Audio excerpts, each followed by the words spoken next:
看到呀喏，我这样后把酒弄过啊，慢慢吃，哎呀，我就晓得，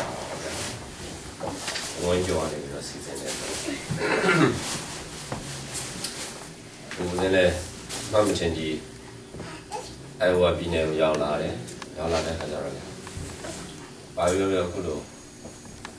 牛肉麻辣烧，蛋大烧对呀嘞，煮完大吧。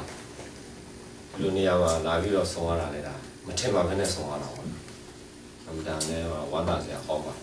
ဘလို့လဲဘုရားဘာသာလေးရှိကြတယ်ဆိုတော့လေဒါဝမ်းသာစရာပေါ့ဝမ်းနေစရာတော့ဘုန်းကြောင်းတွေမှမရှိသေးဘူးဟုတ်လားဘုန်းကြီးလည်းမရှိကြသေးဘူးဆိုတော့လေဒါလည်းတိတ်တော့စိတ်မကောင်းဘူးပေါ့ဒါပေမဲ့ဖြည်းဖြည်းနဲ့တော့ရင်တော့ဖြစ်နေပါတယ်နညတော်ဦးစင်ကပြောပြထားပါတယ်ဘုန်းကြောင်းလုပ်တဲ့ဆိုတာအကြီးကြီးတော့မစင်စားဘူးဟုတ်လားတေးသေးလေးကနေပြီးတော့အခုလိုနေရာလေးတစ်နေရာမှာထားပြီးဓမ္မယုံလေးနေနဲ့လုပ်ပြီးတော့စိုက်တော့ဘုန်းကြောင်းဆိုတာရတယ်ဟုတ်လားကြောင်းကြီးဝယ်ပြီးတော့မှခါတယ်ဘုန်းကြီးထားမှဘုန်းကြောင်းရလို့ခေါ်တာမဟုတ်ဘူးဒီပါမှာဆိုတာတိတ်လွယ်မဟုတ်ဘူးလို့ဦးစင်ကမင်းညာဒီဂျပန်မှာတွေ့ခဲ့တဲ့အတွေ့အကြုံလေးကိုပြောပြတယ်ဂျပန်မှာဦးစင်က2000နှစ်သွားတော့ဒီ apartment ဒီလောက်ပဲရှိမလဲဒီတဝက်စာလောက်ရှိတာခါလေးဒေါ်လာ1000ကျော်ပေးပြီးပါတာ1300ကျော်ပေးပြီးပါတခါကြီးအဲ့ဒါလေးဓမ္မယုံလေးလောက်ပြီးတော့ဘုန်းကြီးကြွလာလို့ရှိရင်ဘုန်းကြီး3-4ပါးကြလို့ရှိရင်အဲ့လိုလေးပဲတန်းစီရတာလေဓမ္မဖျားစဉ်လေးနဲ့ဟိုမှာမိဖို့မပါဘူးရေချိုးခိုင်းတာလေးပဲပါတယ်ပြီးတဲ့ခါကျတော့ဟိုစွန်းနေပါညာချက်အဲ့လိုလမ်းမချက်ရတာအဲ့လိုမျိုးလေးနဲ့သူတို့စခဲ့အမေရိကကျတော့နည်းနည်းကြီးတဲ့ခါကျတော့သူအကြီးတွေစဉ်းစားတော့ဟုတ်တယ်မလားအဲ့လိုစဉ်းစားမလို့ကိုလို apartment လေးကပြီးတော့ဘုန်းကြီးတွေပါညာပြင်ပြီးတော့တရားတွေပါညာနာဟုတ်လားဖြည်းဖြည်းနဲ့အဲ့လိုသွားရင်တော့ဒါရတာပေါ့ဦးစင်းတို့လည်းဦးမဦးစင်းကဦးဂျာမနီမှာနေနေတာ2003ခါဒီလိုပဲနေရတာပဲဟိုမှာလည်းတကားလည်းမြေသိမ့်များတာမဟုတ်တော့အဲ့လိုပဲ apartment နေနေမှာနေပြီးတော့အဲ့လိုပဲတရားဟောကြရှိရတာလိုက်ဟောရတာပဲဒီလိုပဲလုပ်ရတာပဲကိုကနေရတာဘုရားဘာသာနိုင်ငံမှာနေရအောင်မဟုတ်တာဟောတာထိုင်းနိုင်ငံလုံးလို့ခုနပြောတဲ့ဗမာပြည်လုံးလို့ဘုရားဘာသာနိုင်ငံကြီးမှာနေရင်တော့ဒီမှာကျောင်းကြီးလည်းဗာလဲအကြီးနန်းတော်ကြီးတနာပဲစောက်လိုက်တာဟုတ်တော့ဒီမှာလည်းခရစ်ယာန်ထုံးကားတဲ့နိုင်ငံကျတော့ခြာကျောင်းကြီးတွေဗာလဲနန်းတော်ကြီးတွေကြားတယ်စောက်ပြလိုက်တာပဲအဲ့တော့ဘုရားတော်ကဘုရားဘာသာနိုင်ငံမှာလာနေတာမဟုတ်တဲ့ခါကျတော့တန်းနိုင်တယ်များကိုလူတွေစူးစီးမိအောင်ဆိုပြီးတော့နေရာလေးတနေရာတော့ဒါဖန်တီးရတာကိုဆိုရင်ဒါကိုဝင်းကျော်ရင်ညာတာယာယီဖုန်းကြောင်းဖြစ်သွားတာဟုတ်လားယာယီဓမ္မယာယီဖုန်းကြောင်းဖြစ်ပြီးတော့အခုလိုလူစုတာလည်းကောင်းပါလားအမှန်တန်လည်းတော့ဝမ်းသာတယ်ဟုတ်အဲ့တော့ခဏစကားဆက်ရင်လည်းဘာပြောဖြစ်လဲဆိုတော့ဒီမှာဒီဘက်ကတယောက်လည်းဦးဇင်းကဘာပြောဖြစ်လဲဆိုတော့အထီးကျန်တဲ့ယောဂအကြောင်းကပြောဖြစ်အထီးကျန်တဲ့ယောဂဆိုတော့ကမ္ဘာမှာအကြီးကျယ်ဆုံးပြဿနာဖြစ်နေသူတို့ပြင်ချမ်းသာတဲ့နိုင်ငံတွေဘယ်လိုဖြစ်လာလဲဆိုတော့သူတို့အေးတဲ့နိုင်ငံတွေမှာခါရဲနေစဉ်နေတိုင်းတခါကြီးပိတ်သူတို့ယောဂသားလူတွေပေါ်ဆိုလိုက်မှာခါရဲဟုတ်လားခါကြီးပိတ်ပြီးတော့နေရတယ်အပြင်လည်းသွားဖို့ခက်ခါလေကားမရှိရင်ဒုက္ခရောက်သေးတယ်ဟုတ်တယ်မလားမှာထဲထဲမှာခါပိတ်ပြီးတော့နေရတယ်အဲ့လိုနဲ့အထီးကျန်တဲ့ယောဂတွေကဖြည်းဖြည်းနဲ့များလာအဲ့လိုနဲ့ကိုတတ်သေးတဲ့နှုံးတွေရတယ်အများကြီးပဲဦးဇင်းတို့ဗမာပြည်သားတွေကတော်သေးတယ်အခုလိုဟိုအင်္ဂလိပ်လိုပြောရင်တော့ community life ခေါ်တာပေါ့ community ဆိုတော့အဖွဲ့အစည်းနဲ့နေတဲ့ဘဝအဲ့ဒီဘဝ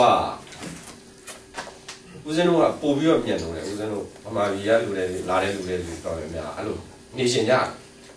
ဒီမှာဒီချမ်းသာတဲ့နိုင်ငံတွေကအဲ့ဒီ community life ကိုပျောက်တဲ့အခါကျတော့ဖြည်းဖြည်းနဲ့အထီးကျန်လာပြီးနောက်ဆုံးကိုယ့်အလုပ်ကို private privacy ပေါ့privacy လို့လုံးနေတဲ့ခန္ဓာကလေးမှာ lock ချပြီးတော့တခါပိတ်နေတယ်နောက်ဆုံးဖြည်းဖြည်းနဲ့အထီးကျန်တဲ့ယောဂတွေဖြစ်လာပြီးတော့ဖြည်းဖြည်းနဲ့ကိုတတ်တဲ့ပုံတွေများလာတချို့နိုင်ငံဥရောပဘက်ကနိုင်ငံတွေဆိုတချို့ဆိုလို့ရှိရင်အဲ့လိုနဲ့ကိုတခါတတ်တဲ့နှုန်းကပိုများလာအထီးကျန်တဲ့ယောဂအဲ့ဒါဘာကြောင့်များလာလဲဆိုတော့အခုလိုလူဆုံမှုမရှိတဲ့အတွက်ဖြစ်စကားပြောချင်တယ်ပြောမဲ့လူမရှိဘူးပြောရင်လည်းဗာလဲတယ်လီဖုန်းနဲ့ခံပြောတာဒါလိုဖြစ်လာတယ်ပြင်းပြင်းနဲ့အထီးကျရောပါဖြစ်လာတချို့ဆိုရင်ဦးစင်းမှာသတင်းစာထဲမှာတော့မကြာခဏဖတ်လူကတေပြီးတော့ခါကြတော့2နှစ်လောက်3နှစ်လောက်နေမှာအဲ့အလောင်းကိုတွားပြီးတော့အခန်းထဲမှာတွားတွေ့ ရဲကဖုတ်ခေါ်ရေးခေါ်မရတဲ့ခါကျတော့တကားကြီးကိုဖြတ်ပြီးတော့ထဲကိုဝင်တဲ့ခါကျတော့ထဲထဲကအလောင်းကြီးကအယိုးတော်ကြအဖြူအထူးသဖြင့်ပိုးကြီးဖိုင်းဖြစ်ဂျာမနီမှာဖြစ်တာဒီမှာလည်းဖြစ်ကြဖြစ်တာခဏဒီကနည်းနည်းတောင်းမှတယ်ပုံမှန်လို့တကားပိတ်ပြီးတော့နေကြတယ်နဲ့နောက်ဆုံးအဲ့လိုတေးနေတာဘယ်မှမသိပဲလူမသိသူမသိတေးရတဲ့ဒီမသားရရိုက်တကယ်ဖြစ်ပြတယ်အဲ့တော့ဦးဇင်းအဲ့ဒါတွေလည်းပြောပြရတယ်ပေါ့နော်ဒီမှာအဲ့တော့အဲ့ဒီယောဂတွေကိုပျောက်ချင်ဘာလုပ်ရမလဲဆိုတော့ခုလိုမျိုးလူတွေဘာဖြစ်လဲမကြခဏစုံနိုင်အောင်လုပ်ရမယ်ကြရင်တယောက်ခင်ခင်မမရင်းနှီးနှီးနဲ့ခါစကားပြောနိုင်အောင်ဖန်တီးရမယ်ဟုတ်တယ်မလားပြီးရင်တယောက်တည်းနေလို့ရှိရင်တယောက်တည်းနေရတဲ့အရာတော်တိတဲ့ဟောင်းစနစ်ကိုလေ့လာတာအဲ့ဒါဘာလဲဆိုလို့ရှိရင်တယောက်တည်းနေနော် designated ကျင့်ဆိုတဲ့စကားလေးတစ်ခုရှိတယ်အဲ့ဒါကိုအိမ်ထဲမှာရှိနေတဲ့အချိန်တွေမှာဘာမှတောင်းတမြောက်တွေကိုစဉ်းစားမနေဘာလုပ်နေရမလဲဆိုလို့ရှိရင်ဒီဝင်ကြီးထွက်လေလေမှတ်တဲ့မျိုးစပြီးကျင့်တယောက်တည်းဆိုတောင်းတမြောက်တွေနဲ့တွေးပြီးတော့ဟိုတွေးလိုက်ဒီတွေးလိုက်ဟာဟိုသွားလို့မရဒီသွားလို့မရတဲ့ခါလေးစိတ်ကဆင်းရဲလာဟုတ်တော့ဟိုသွားကြည့်တယ်ဟိုထွက်ဖို့လည်းမလွယ်ဒီသွားဖို့လည်းမလွယ်ဆိုတော့တော့စိတ်ဆင်းရဲလာအဲ့လိုမဖြစ်အောင်မလုပ်ရမလဲဆိုရင်အဲ့ဝင်လေထွက်လေလေးကိုမှတ်ကြည့်ရနော်အဲ့မှတ်ကြည့်ရမယ်နောက်တစ်ချက်ကလမ်းလျှောက်အချင်းတော်နေတဲ့လူတွေနေတဲ့လူတွေကပြီးတယ်ထောင်ထဲမှာနေလို့ရှိရင်သူကဘယ်မှသွားမရအောင်သွားမရတဲ့ခါကျတော့သူကလုပ်ရတယ်လမ်းလျှောက်လမ်းတော်မှာဒီလိုခြေချင်လျှောက်လို့မရအောင်၅လမ်းလောက်ပဲလျှောက်ဒီဘက်ကတက်လမ်း2လမ်း3လမ်း4လမ်း5လမ်းပြည့်တော့ပြန်လျှောက်တက်လမ်း2လမ်း3လမ်း4လမ်း5လမ်းလျှောက်အဲ့လိုနဲ့ကျင်းတော်နေတဲ့မှာနှစ်ပေါင်း10နှစ်15နှစ်အဲ့ဒီလော့အောင်လုပ်တဲ့လူတွေရှိအဲ့ဒါမှလည်းဆိုတော့ဒါတရားမှတ်တယ်ကြီးလှမ်းတာလည်းမှတ်လိုက်တယ်ညာမှလှမ်းမှအဲ့ချိန်မှာစိတ်နဲ့ကိုယ်နဲ့ကအတူတူဖြစ်အဓိကလူတွေရဲ့သဘာဝကဘာလဲဆိုစိတ်နဲ့ကိုယ်နဲ့အတူတူဘယ်သူမှမရှိဘူးလူကဒီမှာထိုင်နေတာစိတ်ကရှားရောက်အများကြီးရဟုတ်တယ်မလားစိတ်ကတစ်ခါလေမှာတစ်ခါလေထိုင်ရောက်ရောက်နေတော့ဟုတ်တယ်မလားဒီမှာထိုင်နေတာအမေရိကန်နိုင်ငံမှာထိုင်နေတာဒါပေမဲ့ထိုင်မှာတစ်ခါလေရောက်ရောက်နေပဲအဲ့ဒါခါလေးဟိုဘက်ရောက်ရဘဝကြီးပြန်ရောက်ရှင်ရောက်နေအဲ့ဒါစိတ်တခြားကိုယ်တခြားမဖြစ်ဘူးလားဖြစ်တယ်မလားအဲ့ဖြစ်တာဘာကြောင့်ဖြစ်တယ်လဲဆိုတော့ခုနကပြောတဲ့စိတ်ကိုပြန်ပြီးတော့စူးစီးတဲ့အလေးကျင့်မရှိအဲ့ဒါကိုလေ့ကျင့်လုပ်ထားအောင်အခုနကပြောတဲ့စိတ်ကပြန်ပြီးတော့တစ်ခါလေးနှာခေါင်းကလွင်ဝင်လေထွက်လေမှတ်တာလေးလုပ်ရမယ်ခြေထောက်ကသွားနေတာလေးမှတ်တစ်ခါလေးကိုသွားနေတာဘယ်သွားနေမှတော့မသိတဲ့ဟာလူတွေအများကြီးပဲမဖြစ်ဘူးလားဟာချိုးတယ်လို့ဆိုရင်အိမ်မောဘိုးဆိုတက်လာအိမ်မောလည်းရောက်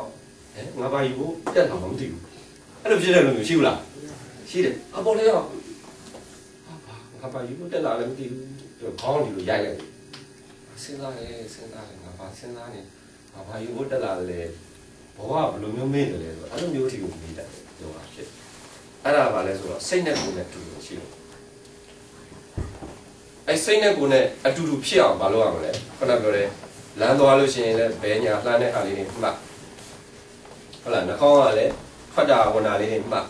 နောက်တစ်ချက်ကဖြည်းဖြည်းနဲ့မလုပ်လို့ရဆိုတကားပိတ်တာဝင်တာထွက်တာလေးတွေတော့ဖြည်းဖြည်းနဲ့မှတ်လာပြီအဲ့ဒါဆိုတော့စိတ်နဲ့ကိုယ်နဲ့အတူတူဖြစ်စိတ်နဲ့ကိုယ်အတူတူဖြစ်တယ်ဆိုတာဟိုအင်္ဂလိပ်လိုပြောတာ unity ဖြစ်သွား united ဖြစ်သွား united ဆိုတာအတူတူဖြစ်သွားရသောအပြင်ခန္ဓာကိုယ်နဲ့ဒီဟိုဟာတဲ့စိတ်နဲ့အတူတူမဖြစ်ဘူးမဖြစ်တဲ့အခါကျတော့ကိုလုံးတဲ့တိုင်းတစ်ခါလေးမဖြစ်ဘူးချော်ပါတာရှိတယ်တချို့တွေဆိုတော့တွေပါညာကြံခဲ့တာတော့ရှိသေးတယ်ဟုတ်တော့ဟာငန်းထဲမှာတော့ကြံခဲ့တယ်အပြင်လေးရောက်ဟာဒုက္ခလေးရောက်ဟာငါတော့ဘယ်မှလည်းမသိဘူးအဲ့လိုမျိုးနဲ့ခါကမငန်းနေတာအဲ့လိုမျိုးတွေဖြစ်ကြတာလေရှိမရှိဘူးလားရှိတယ်အဲ့ဒါဘာကြောင့်လဲဆိုတော့စိတ်တခြားကိုယ်တခြားဖြစ်တာအဲ့လောက်ကြီးမေ့တတ်တဲ့လူတော်ဟာထပ်မေ့အောင်ဘာလုပ်တယ်ရက်တော့ပြီးတော့မေ့အောင်ထပ်လုပ်လိုက်အဲ့တော့ပို့ပြီးတော့ဖြစ်သွားတယ်မေ့ရောအကုန်မေ့ရောမေ့ပြီးတချို့လေဆိုလို့ချင်းဗမာပြည်မှာတွေ့ဥပါတယ်ဟိုရွှေဘုံဖျားရှိပဲမှာပေါ့တစ်ခါတွေ့ဥလေအဲ့ဒီလူတယောက်ကဘလောက်တောက်ထားလဲဆိုတော့သူ့မှာခန္ဓာကိုယ်မှာဘာဝစားမှမရှိအဲ့လောက်ထိကိုမေ့အဲ့ဘာကြောင့်မေ့တာလဲခုနပြောတယ်စိတ်နဲ့ကိုယ်နဲ့ကအတူတူမရှိတဲ့ပြင်ခုနပြောတာတောက်စားရတာလဲအကြီးကျယ်တောက်တဲ့ခါကျတော့ကိုယ်ဘဝကြီးကိုတော့မေ့သွားကိုကလက်ဆောင်ပြပြောတာမနှုတ်တတ်တာပါရောတော်လည်းပေါ့လူသားရဲ့ဘဝဟာရဖို့ခင်းနေရဖို့ခင်းတဲ့ဘဝကြီးတော့မှလုံးဝမဖြစ်ဘူး မေ့သွားလောကကြီးကိုအကုန်လုံးမေ့ပြီးတော့အမှန်တော့ platform ကိုခါတက်လက်အေးကေတမိုးရှိတဲ့ဘဝကြီးကသွားတယ်အဲ့ဒါဗမာတွေကဘယ်လိုပြောလဲဆိုတော့တစွေးခွက်ထဲမှာပါလဲတက်လက်မြင်တော့တယ်ဟိုကဦးစင်းကပြောချင်တာအရက်ခွက်ထဲမှာပါဖြစ်လေပက်လက်မြော်တယ်ကွာဟုတ်တယ်လားအဲ့တော့တောက်လို့ရှိရင်တောက်တဲ့ခါကြလို့ရှိရင်ဗာလဲတောက်အောင်လေတတိနဲ့တောက်အတိုင်းနာနဲ့တောက်ဦးစင်းဒီအခုတိုးတက်တဲ့နိုင်ငံတွေမှာဆိုတော်တော်များများတောက်ပြီးတော့လူငယ်တွေတော်တော်များများအဲ့ဒါခါရဘဝတွေဆုံးတော့ကြတယ်ရှိတယ်ဟုတ်တယ်မလားဒီကောင်ဖြိုးရဆိုရင်ပုံမှန်တွေ့ဦးတဲ့ရဲတောက်ရင်တည်သွားတဲ့လူတွေဂျာမနီမှာ3-4ယောက်တွေ့ဦးတယ်တောက်ပြီးတော့ခါရဲတနေကုန်တောက်ပြီးတော့ခါရဲအကောင်လုံးတစ်ခါဘဝပြက်သွားတယ်အများကြီးနော်အဲ့ဒါတွေဘာလို့ရမလဲတတ်နိုင်တယ်ဗျစောင့်ထင်းရဒါမှသာလေကိုဘဝတိုးတက်အဲ့တော့ဦးစင်းအဲ့ဒါလေးလေဒါလေးစဉ်နေ့စဉ်ကျင့်သုံးတင်းတဲ့ဟာလေးတွေဒါဦးစင်းကနေပြီးတော့ညဝေပေးရှင်းပါတယ်အဲ့တော့ဦးစင်းတို့ရဲ့ဗုဒ္ဓဘာသာရဲ့ထုံးဟောဘောနောက်ဆုံးတည်တင်တည်ထိုက်တာကတော့အမြင့်ဆုံးအနေနဲ့ကတော့သစ္စာလေးပါဒါအမြင့်ဆုံးဘုရားလေးပွက်လာတာဘာကြောင့်ပွက်လာလဲသစ္စာလေးပါကြောင့်ပွက်လူတွေခုနပြောတဲ့အထီးကျန်တဲ့ယောဂါတွေဘာကြောင့်ဖြစ်မပြောတာတွေဘာကြောင့်ဖြစ်ဘာကြောင့်မပြောရလဲလူလောကကြီးတစ်ခါတည်းဒီနေ့ပြောတယ်မနေ့ပြန်ကြတော့မပြောတော့ဘူးအဲ့ဘာကြောင့်လဲဆိုတော့ဒါဒုက္ခဖြစ်ငါဒီနေ့ပြောခြင်းနဲ့မနေ့ပြန်လည်းဗာလဲပြောခြင်းနဲ့ဒါပေမဲ့ဖြစ်လာမပြောဘူးမလားတချို့တွေဆိုလို့ရှင်ဟာခါတဲ့ဟိုစိတ်တွေဆင်းရဲပြီးတော့နေကြတဲ့လူတွေအများကြီးတချို့တွေကလည်းခဏတော့ပြောပြီးနောက်ကြတဲ့ခါပြန်ပြီးတော့စိတ်ဆင်းရဲသွားတယ်လူတွေအများကြီးအဲ့ဒါဗာလဲဆိုလို့ရှင်ဒုက္ခဖြစ်နော်အဲ့တော့နံပါတ်1ဒုက္ခကဗာလဲဆိုလို့ရှင်မပြောတာဗာဖြစ်လေဒုက္ခပဲဒီမှာနေရတာမပြောတာလည်းဗာဖြစ်လေဒုက္ခဖြစ်တာပဲဟုတ်တယ်မလားမနေ့ကစောစီအေးရတာဒုက္ခမဖြစ်ဘူးလားဖြစ်တာပေါ့အေးတဲ့ချိန်မှာမနေ့စောစီဒုက္ခအေးအဲ့ဒါလည်းဒုက္ခပဲသမင်းစားဖို့ရှာရတာလည်းဘာဖြစ်လဲဒုက္ခပဲသမင်းစားပြီးအင်တာသွားတာအဲ့ဒါလည်းဒုက္ခပဲကိုယ်ဒုက္ခကြီးဒုက္ခပဲသမင်းစားပြီးဘာလို့ရမလဲအဲ့ဒါကြီးကဒီထဲမှာမနေဘူးဘာဖြစ်ရမလဲအင်တာသွားအဲ့ဒါလည်းဒုက္ခပဲဟုတ်တယ်မလားနေ့စဉ်မှာကြုံမတွေ့ဘူးလားကြုံတယ်အဲ့ဒါတွေကဒုက္ခတွေတခါလေးမထားရင်ထားရင်လည်းအဲ့ဟာလေးကလူးလဲထားတာအဲ့ဒါပါလေဒုက္ခပဲဟုတ်တယ်မလားအလုံးသွားမှလည်းဒုက္ခပဲအလုံးမှာအလုံးကလူကဆဲတာလေဒုက္ခပဲအမှန်တချို့ထင်တာဒုက္ခသစ္စာဆိုတာအမြင်ကြီးတင်နေတာအမှန်နေစဉ်ကြုံနေတာဟုတ်တယ်မလားတခါလေးယုံသွားတယ်ယုံမှအစင်မပြေဘူးဘာဖြစ်လဲဒုက္ခပဲဟာယုံမှအစင်ပြေတာကကြတော့ဘာသာပြန်တဲ့လူကခေါ်ရတယ်ဘာဖြစ်လဲဒုက္ခပဲဘာသာပြန်တဲ့လူကမအားဘူးဘာဖြစ်ကြအောင်ဒုက္ခပဲအဲ့ဒါဒုက္ခတွေကြီးပဲပြောမှဆိုရင်တော့အဲ့တော့အဲ့ဒီဒုက္ခတွေဆိုတာနေ့စဉ်ကြုံတချို့လေးဆိုရင်ဘယ်လောက်ကြုံလဲလားအသက်ကြီးတဲ့လူကမကြီးချင်ဘူးအသက်ကဖြည်းဖြည်းနဲ့ကြီးလာတယ်အဲ့ဒါမှလည်းဒုက္ခပဲသပင်ကမဖြူခြင်းဖြူလာတယ်ဒုက္ခပဲဟုတ်လားတခါကြီးဟုတ်လားသပင်လေးဖြူခြင်းလားမဖြူခြင်းဘူးမလေးမဖြူခြင်းဘူးဖြူတာပါလေဒုက္ခပဲအဲ့တော့အဲ့ဒီသပင်ကိုဖြူနေတဲ့သပင်ကိုပြန်ပြီးတော့ညိုအောင်ဆေးဝယ်ပြီးတော့ဆိုးရတာလေဗါလဲဒုက္ခပဲတချို့တွေအများကြီးရှိတယ်ဟုတ်တယ်မလားရှိတယ်မလားဒီအမေရိကန်မှာတော်တော်များများရှိတယ်သပင်ကိုဖြူလို့တယ်မဖြူအောင်ဆိုပြီးဘာလို့လဲတစ်ခါတည်းသပင်စိုးစေးတွေနဲ့အတင်းတစ်ခါတည်းအဲ့အိုးနေတာကြီးကိုမအိုးအောင်သူများမမြင်အောင်ဆိုပြီးတော့ဘာလို့ရလဲသပင်စိုးစိုးတွေစိုးပြီးတော့ဆေးတွေပတ်သက်နေအများကြီးပေးပြီးတော့ဒုက္ခကိုဖုံးရတာအဲ့ဒါကဘာလဲဒုက္ခကိုဖုံးရတာဟောဘာဖြစ်လဲဒုက္ခပဲဒုက္ခကိုဖုံးရတာကဒုက္ခပဲ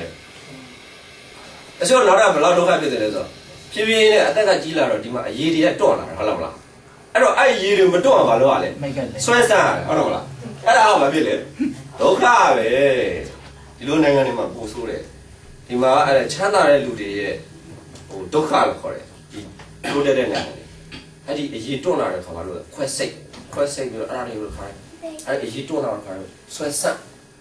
န်းတဲ့ဒါကြီးကအကုန်လုံးတင်းလာပြီးတော့နှစ်ဖက်လုံးဒီလိုတင်းလာပြီးတော့သူ့မှာမီးနိုင်မပြုံးနိုင်အဲ့ဒါကဘာဖြစ်လဲဒုက္ခပဲဦးစင်းလေးလာကြည့်တယ်ဒီကလူတွေမေးကြည့်တယ် အဲ့ဒါကြီးခွဲစိတ်လို့ရှိရင်ဘယ်လောက်လောက်ပုံလဲဆိုတော့$2000 $3000ပုံတယ်ဆေးလေးမတော့ဘူးတဲ့ဆေးလေးကလည်းမတော့ဘူးတဲ့ဒါကြီးလည်းတင်းပြီးရည်ချင်းတော့လည်းမရအောင်ရည်ချင်းတာမရရတာပါလေဟမ်ဒုက္ခပဲရည်ချင်းတာလေးတော့မရရရင်ဘာဖြစ်လဲအဲ့ဒါမှတကယ်ဒုက္ခဟိုရည်တာလေးဟုတ်တယ်လားကိုယ်သဘောကျတာဘာပြောပြောအာဘာဟဲ့ပဲတော့မြည်ချင်းလားရည်ရှာဦးစရည်ချင်းတာဗောမရည်နိုင်တာတကယ်ဒုက္ခတကယ်ဒုက္ခပဲအဲ့ဒါတကယ်ဒုက္ခအဲ့ဒါဘာကြောင့်အဲ့ဒုက္ခတွေဖြစ်ကြရလဲဆိုလို့ရှိရင်ဆွဲလန်းခုနပြောတဲ့အိုတဲ့လူကမအိုချင်းဘူးငါအမြဲတမ်းမဖြစ်တဲ့နှုတ်ပြတဲ့ဘဝလေးကိုမလိုချင်ဘူးလားလိုချင်တဲ့အတွက်ပဲသွားတယ်ဒုက္ခပဲသပင်မဲနေတဲ့လူကအမြဲတမ်းမဲချင်ဘူးလားမဲရင်တယ်မဲရင်တာကြောင့်လည်းဒုက္ခဖြစ်တာအဲ့တော့အဲ့ကြောင့်မမဲအောင်ဘာလို့သမင်းဖြူနေအောင်မဖြူအောင်ဘာလို့ ရလဲစေးနေလဲဆိုသပင်မှန်ရှင်းမှရက်ကြည့်လဲသပင်ဖြူမြင်တဲ့အဲ့ဒါလေးကိုခါလိုက်ပါလေစေးဆိုနှုတ်တဲ့လူကလည်းနှုတ်ပေါ့ဟုတ်တယ်မလားစေးတခါလေကျတော့အောက်ကသူကသပင်ကထွက်လာတယ်ဟုတ်လားထွက်လာတာကကျတော့ဒီအဖြူရတာဗာလဲဆက်ပြီးမမြင်နေအောင်လားမြင်တာဗောနှုတ်တယ်မှန်တယ်ဗာလေဒီတိုင်းကြည့်ပြီးတခါလေးစိတ်မစင်ဘူးလားစိတ်ဆင်းရဲတယ်အဲ့ဒါလည်းဒုက္ခပဲအဲ့ဒါဘာဖြစ်လို့လဲဆိုတော့ငါ့ကိုဆွဲငါအမြဲတမ်းနှုတ်ပြလိမ့်မယ်လို့ထင်တယ်ငါအမြဲတမ်းဘာဖြစ်လဲနှုတ်ပြလန်းဆန်းပြီးတော့သပင်တွေလည်းမဖြူတော့ပရည်တွေလည်းမတွန့်တော့ဘူးလို့ငါထင်တယ်ငါအဲ့လိုမျိုးဆွဲထားတယ်ဒါပေမဲ့ငါဆွဲတယ်လို့ဖြစ်သလားမဖြစ်ဘူးအဲ့ဒါဒုက္ခပဲဒါပေမဲ့အဲ့ဒီဒုက္ခတွေကလွတ်အောင်မလုပ်ရလဲဆိုဟိုလေကွာမဖြစ်လေဟိုလည်းတိုင်းမလက်ခံတယ်။ဇဝင်ဖြူတယ်ကွာဖြူတဲ့တိုင်းမလက်ခံတယ်။ဟုတ်တယ်မလား။ဇဝင်စိုးစိုးဝင်တော့ဘာဖြစ်လဲဖြူလည်းဖြူဘူး။ဒါပေမဲ့ငါဘာလို့ရမလဲငါစိတ်ကောင်းလေးရှိအောင်မွေးမယ်။အကောင်းဆုံးအယိုးသားဆုံးအဖြောင့်မှန်ဆုံးဖြစ်အောင်ကြိုးစားပြီးတော့လှုပ်ဆောင်မယ်။ငါဒီကောင်းပေါ်ကဇဝင်ကိုမပြုတ်ပြင်ဘူး။ဟောဒီနှလုံးသားကိုပြုတ်ပြင်။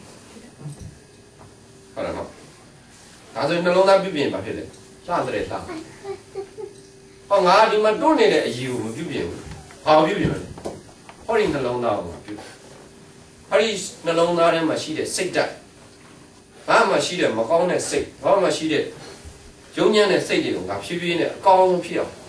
အဖြောင့်မတ်ဆုံးဖြစ်အောင်ငါကြိုးစားမယ်ဆိုတဲ့စိတ်လေးအဲ့ဒါလေးပြင်လာရင်ဟောဒီမျက်နှာလည်းဘာဖြစ်လဲ။အော်တိုမက်တစ်လှလာတော့ဟုတ်တယ်မလား။အကုန်လှလာတယ်။တချို့တစ်ခါလေးအရေးတိုးနေတာကလှတယ်။ဘာကြောင့်လဲဆိုတော့तू ကဒီမှာရှိတဲ့နှလုံးသားပြုပြင်ထားတဲ့အတွက် तू က automatic ကိုလှဟုတ်တယ်မလားဒီသပင်ကလှအောင်လုပ်တာလားဒီမျက်နှာလှအောင်လုပ်မျက်နှာလှအောင်လုပ်တာဒီမျက်နှာကို तू ကလှအောင်လုပ်တာလေဒီနှလုံးသားလှအောင်လုပ်တာဒီကနေပြီးတော့ဒီကိုခါရဲအဲ့ဒီမှာလွတ်ဒီရဲ့စိတ်ဓာတ်တွေကဒီမှာလာပေါ့ဟုတ်တယ်မလားဒီမှာမျက်နှာညိုပုတ်နေဆိုရင်ဒီမှာဘာဖြစ်နေလဲစိတ်ကညိုပုတ်နေစိတ်ပုတ်တွေဘာဖြစ်လဲမွေးထားပြီစိတ်ပုတ်မွေးရင်မျက်နှာကြီးကဘာဖြစ်လဲပုတ်ပေါ့ပုတ်ပြီပေါ့ပြောတဲ့စကားတွေကလည်းအပုတ်တွေထွက်လာပေါ့ဟုတ်တယ်မလားနှလုံးသားဖြူနေရင်ထွက်လာတဲ့စကားလုံးလေးတွေကလည်းဖြူလာတယ်မျက်နှာလေးကရောဖြူလာတယ်ဒီကအပုတ်မွေးရင်ဒီမှာလည်းအပုတ်ထွက်တယ်ဒီမှာအကောင်လေးတွေမွေးရင်ဒီကလည်းအကောင်လေးတွေထွက်တယ်အဲ့ဒီမှာရုပ်ကချောလာတယ်ရုပ်ချောတယ်ဆိုတာတချို့ကတစ်ခါတည်းတဏှာတွေအတင်းလိမ့်ပြီးတော့တင်းပြင်ပြီးတော့ဒီကရှိတဲ့ဟာကိုမပြင်တော့မပြင်တဲ့အခါကျတော့ तू ကပတ်ဝန်းကျင်တွေကမတက်ဘူးမတက်လေစိတ်ဆင်းရဲလေစိတ်ဆင်းရဲတော့ငါရုပ်ဆိုးလို့စိတ်ဆင်းရဲတာပဲထင်ပြီးတော့အယုတ်ကိုပြင်တယ်စိတ်ကိုမပြင်တော့မပြင်တော့အယုတ်ကမဖြစ်လေပိုဆိုးလာရင်ပတ်ဝန်းကျင်နဲ့ခါဝေးသွားပြီးတော့အထီးကျန်လာတယ်အဲကြောင့်ပတ်ဝန်းကျင်နဲ့လည်းအဆင်ပြေအောင်ပတ်ဝန်းကျင်နဲ့လည်းအားလုံးအဆင်ပြေအောင်ရုပ်ကလေးကိုလည်းပြုပြင်တယ်လို့စိတ်ကိုလည်းမလုပ်ရမလဲပြုပြင်ပေးရမယ်စိတ်ကိုလည်းလှဆင်တယ်လို့ရုပ်ကိုလည်းလှဆင်ရမယ်တချို့ကတော့ရုပ်ကိုတော့လှဆင်တယ်စိတ်ကိုလှမဆင်ဘူးဦးဇင်းကတခါလေးဘယ်လိုပြောလဲဆိုမင်းတို့လူတွေကလို့ခန္ဓာကိုယ်တိုင်းရေချိုးတာစိတ်ကိုရေမချိုးဘူးစိတ်ကညစ်ပတ်နေတယ်ဘယ်လိုပြောရဲဟုတ်တယ်မလားအဲ့လိုလူတွေမရှိဘူးလားရှိပါတယ်ဒီကောင်တွေတိတ်ညစ်ပတ်တယ်ဆိုရဲအဲ့လိုမျိုးစကားပြောတယ်ဘာညစ်ပတ်တာလဲဆိုစိတ်ညစ်ပတ်တယ်စိတ်ကအပုတ်တွေထွက်နေပြီလို့ဖြစ်တာပေါ့လားအဲ့တော့အဲ့ဒါတွေမလုပ်ရမယ်ပြုပြင်ရမယ်အဲ့တော့လက်ဆောင်ရဘာပြောလဲဆိုတော့နောက်တစ်ခုပြောတယ်မက်ကင်ဆိုတာစိတ်ကိုရေးစေးတဲ့နည်း ဟုတ်တယ်မလားမက်ကင်၈ပါးဆိုချီတော့ကြားဘူးတယ်မဟုတ်လားနံပါတ်1ကဘာလဲဆိုလို့ရှိရင်တာမာဒိဋ္ဌိဆိုတဲ့အတွေးအမြင်တွေနော်အတွေးခေါ်တွေကစပြီးတော့ပြောင်းရတယ်ခုနဦးစင်းပြောသလိုဒါဖြည်းဖြည်းနဲ့ပြောင်းပြီးရတယ်ဟိုးငါပို့လဲဘာဖြစ်လဲကွာစိတ်ကလေးတော့ကောင်းလို့မကွာဒါနော်ပညာဘောတာမာဒိဋ္ဌိအမြင်တွေကပြောင်းလာအတွေးခေါ်တွေလည်းပြောင်းလို့ရတယ်တာမာသင်္ကပ္ပဆိုအတွေးခေါ်တွေပြောင်းတွေးလေးတွေဖြည်းဖြည်းနဲ့ပြောင်းယူလာတဲ့အခါကျတော့စိတ်ကလေးတွေပြောင်းယူလို့ရတယ်အဲ့လိုပြောင်းယူသွားပြီးတော့နော်ပြောဆိုလည်းပြောင်းရမှာတမ္မာဝါစာဆိုတော့ပြောဆိုတွေပြောင်းရမှာကားလေကြလူတွေကစိတ်ကတော့ကောင်းတယ်ပြောတဲ့စကားကခါကျင်းကျင်းနန်းနန်းကြီးထွက်လာအောင်ဟိုဗမာစကားတစ်ခုရှိတယ်ဗါတဲ့ဒီကောင်စကားပြောတာကွာတဲ့ပိတ်ကလေးနဲ့ဗါတဲ့နဘေးပြစ်လိုက်တယ်လို့ပဲဟုတ်တော့လားအဲ့တော့ तू ပြောတဲ့စကားကြီးကကျန်တဲ့လူမှခါတယ်အောက်နေအောင်ခါတယ် तू ကတော့ပြောထလိုက်တယ်လှုပ်ထလိုက်တယ်ဒီမှာကတော့ခါတယ်ခါရတဲ့လူကမပြစ်လဲနာတာဗောအဲ့တော့စကားတွေကိုလည်းဗါတဲ့တက်နေဆုံးအချိုသာဆုံးဖြစ်အောင်ပြောရမယ်အဲ့အချိုသာဆုံးဆိုတဲ့စကားလုံးတွေဘယ်ထွက်လာဒီကထွက်လာဒီကပြင်လိုက်တာနဲ့ဟုတ်လားဒီကပြင်လိုက်တယ်ဒီကပြင်လိုက်တာနဲ့ဒီမှာထွက်လာတဲ့စကားလုံးတွေကဘာဖြစ်လဲချိုးလာတယ်တမ္မာဝါစာဆိုချိုးသားတဲ့စကားလေးတွေပြောရတယ်နောက်ပြီးတော့နုညံ့တဲ့တိမ်မွေးတဲ့စကားတွေပြောတယ်ဦးဇင်းတို့မင်းညတော့ပြောမိသေးတယ်တင်လာတယ်ဆိုတဲ့ပုဂ္ဂိုလ်ကကဘာပေါ်မှာအကျမ်းဖက်ဝါဒကိုသူများကိုတတ်ဖို့ဖြတ်ဖို့ဘယ်တော့မှဝင်မလေးတဲ့ပုဂ္ဂိုလ်စကားပြောတဲ့နေရာမှာတိတ်နုညံ့တယ် very polite very soft နော်စကားကိုအနုညံ့ဆုံးပြောတယ်ပြီး very polite တိတ်ပြီးတော့ယဉ်ကျေးတယ်ဒီလိုပြောတာကြိုင်ထားတဲ့ဝါဒအကျမ်းဖက်ဝါဒသူကျင့်သုံးတဲ့စကားပြောတယ်တိတ်ပြီးတော့ယဉ်ကျေးတယ်အဲ့တော့သူ့ဝါဒကိုပဲဖြစ်ဖြည်းဖြည်းနဲ့ယုံလာတယ်အကျမ်းဖက်ဝါဒအဲ့တော့ကျွန်တော်ဘုရားဘာသာလေးမှာကြိုင်ထားတာအကျမ်းမဖက်ရေးဝါဒ non violence ဆိုတာပြောတဲ့စကားကျမ်းလို့ရှိရင်မအောင်မြင်ဘူးအဲ့တော့အောင်မြင်ရင်ခုနကပြောတဲ့အကျမ်းမဖက်ရေးဝါဒတကယ်ဝါဒအကောင်းတယ်သို့တော့အောင်မြင်ခြင်းမလို့ရလဲတတ်နိုင်ဆုံးချိုးသားဆုံးအရင်ကြီးဆုံးအနုညံ့ဆုံးဖြစ်အောင်လုပ်ပါ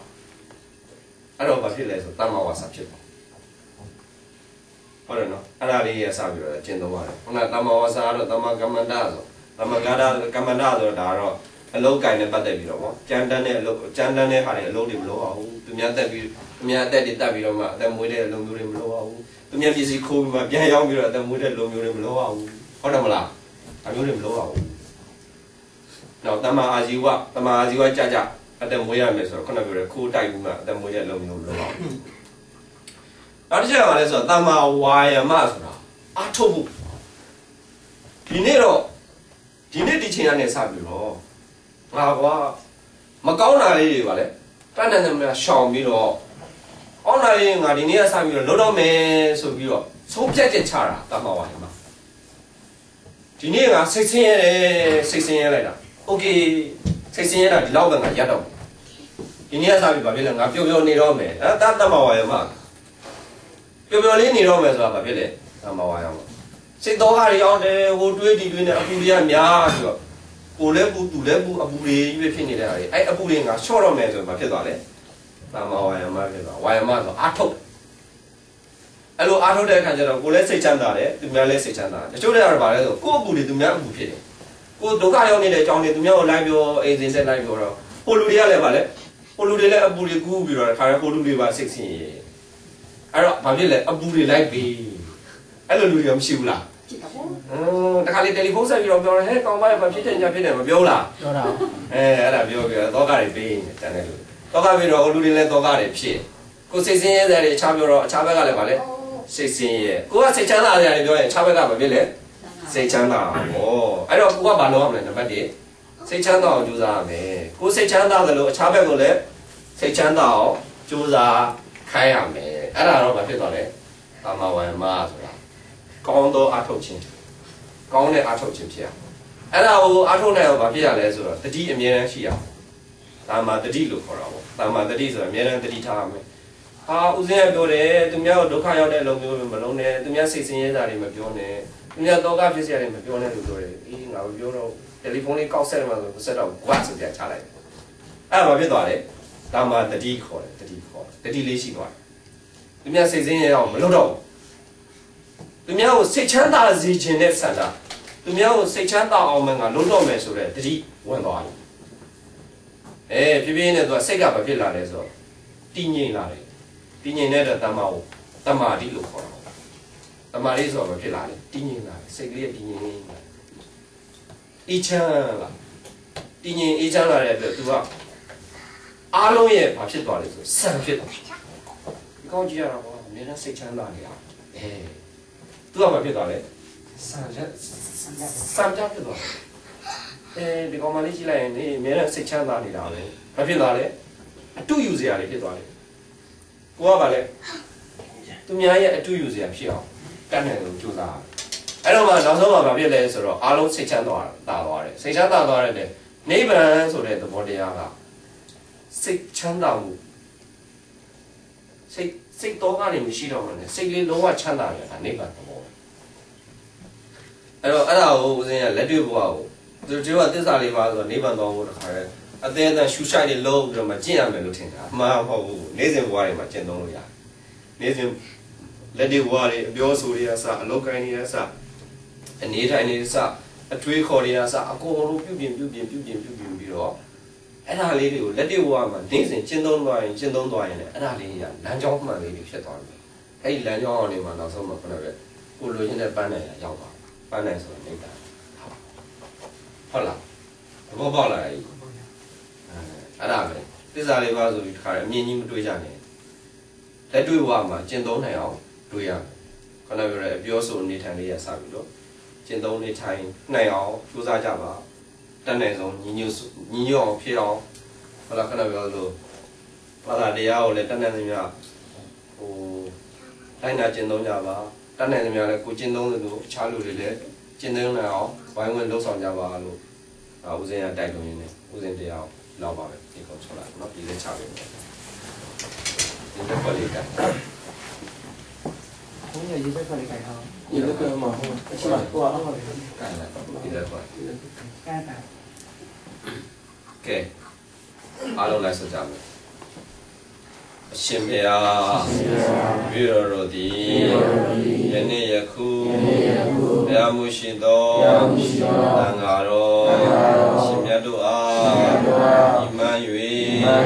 ဆွမ်းဆက်ကလမ်းကြပါကုန်၏ရှင်ဘုရားဘုမတဝါဘာနာဝတ္ထုစုစုတို့ဖြင့်ဆက်ကလမ်းကြပါကုန်၏ရှင်ဘုရားတကုံသုံးပါးနဲ့အင်္ဂါ၅ပါးရှိသောလာတော်မြတ်တို့ကိုလည်းကျင့်သုံးခံယူစောင့်တည်ကြပါကုန်၏ရှင်ဘုရားသည်ဟောကြားခဲ့သောသစ္စာလေးပါးမြတ်တရားတို့ကိုလည်းရိုးရိုးသေးသေးလေးစားစားမမတ်သားနာကြသမှုပြုကြပါကုန်၏ရှင်ဘုရားဤကောင်းမှုစုစုတို့၏သံတတိကြောင့်မြေတော်တို့သည်ဒုက္ခအလုံးတို့၏ချုပ်ငြိမ်းရာအမှန်မြတ်နိဗ္ဗာန်သို့ဒီမြန်စွာမြတ်မောပြုရပါလိုကုန်၏ရှင်ဘုရားပါရမီမြင့်သာ၍နိဗ္ဗာန်ကိုမရသေးပဲသန္တရာကျင်လေရသောဘဝအဆက်ဆက်၌ဤနေ့အချင်းယခါကိုအစာပြု၍ရေကင်းဘေးမျိုးမျိုးဉာဏ်မျိုးမျိုးအနှစ်သက်ဖွယ်အတိတ်ဆိုးနမိတ်ဆိုးတို့မှာအင်းစင်မြောက်ရပါလို့ဘုန်းကြီးရှင်ဘုရားဤကောင်းမှုစုစုတို့၏ဘုရားကကိုရှိဘဝ၌ရောစခဲ့ကြကုန်သောဤဟောဖာဟောဆရာတော်သမဟောဘဝဘဝတို့နှင့်အလုံးသောမျက်နာကောင်းနာပေါင်းတို့အားမြတ်ပေးဝေပါကုန်၏သူသဖြင့်ယနေ့ယခုကုသိုလ်ဓမ္ နပြုရန်ရောက်ရှိလာကြကုန်သောဆွေမျိုးမိတ်ဆွေရေကုန်မောင်နှမပေါင်းတို့အားလည်းမြတ်ပေပါကုန်၏အလုံးသောအတ္တဝါတို့သည်မိမိတို့၏ရောက်ရာဘဝဘုံဌာန၌ဝမ်းမြောက်နှုတ်မောသာဓုခေါ်လျက်တရေတရင်နေလင်းတကဲ့သို့မြင်းတင်ဖြိုးမောက်တကိုးတောက်၍ဝမ်းမြောက်ခြင်းမှာချမ်းသာလမ်းဖြာဝမ်းသာကြသည်ဖြစ်ကြပါစေကုန်သောအားလုံးကြာကြသမျှအမြယူတော်မူကြပါကုန်လောသာဓုအားလုံးကြာကြသမျှအမြ